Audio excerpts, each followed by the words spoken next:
If you're turning 65 soon, you're probably thinking about Medicare and maybe it's stressing you out. Well, let's go ahead and clear up all the confusion. We're going to break down Medicare. In this video series, we're going to start with just the basics and then we'll dig in a little bit deeper with each video. Hi, my name is Melinda. I'm a licensed insurance agent and broker. And today I'm happy to break down for you the components of Medicare. We're going to try to make it a little less confusing and more understandable for you. We're going to jump right into this video today. The most important thing I believe about Medicare when you're turning 65 is you need to know when you should sign up. Now, you might have already received a red, white, and blue card in the mail, your Medicare card. You might have already received one of those. So it's important for you to know when you need to enroll, because if you don't enroll, that could cause you to receive penalties. The enrollment period for Medicare starts 3 months before your birth date, your birth month, and then 3 months after. So you've got the first 3 months and then your birth month and then 3 months after, that 7-month window that you can sign up for Medicare. There's one time of year that's called open enrollment. However, if you're just turning 65, you don't have to wait until open enrollment. You've got, like I said, you've got the 3 months before your birth month, you've got your birth month, and then 3 months after. Now, once you do sign up for Medicare, your Medicare plan will start on that first month after you sign up. So let's say you sign up in May, it's going to begin June the 1st.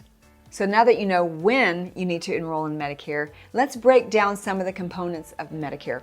First of all, Medicare is health insurance from the federal government that is usually for people who are 65 and over. There are special circumstances, however. For some people, they can receive Medicare at an earlier age if they are on disability. We'll talk about that in another video. Well, let's break down Medicare Parts A and B. Part A includes hospital stays, skilled nursing facilities, hospice, inpatient care. That is all covered under Part A. Part B, that is your medical insurance, and that's doctor visits, lab work, lab tests. All of those things fall under Part B. Medicare Part A is free for most Americans. So if you have worked for at least 10 years and you've been paying taxes, then you will not have to pay for Part A, which is that hospital insurance portion of Medicare. Part B, on the other hand, that is dependent upon your income. Most people will pay that monthly income amount, which in 2025 is $185 a month. If you have a much higher income, you're going to pay more than just the $185. So now that we've broken down those components, Medicare does not cover everything. We're going to cover all of that information in the next video. It's important to know what Medicare covers and what it does not cover.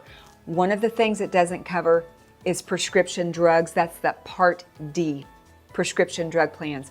And that's something that's very important to make sure that you have, because you don't want to receive fines for not having that. If you like this video, give it a thumbs up if you found it helpful. That way it will push the video out to more people so that they can find the information for them as well.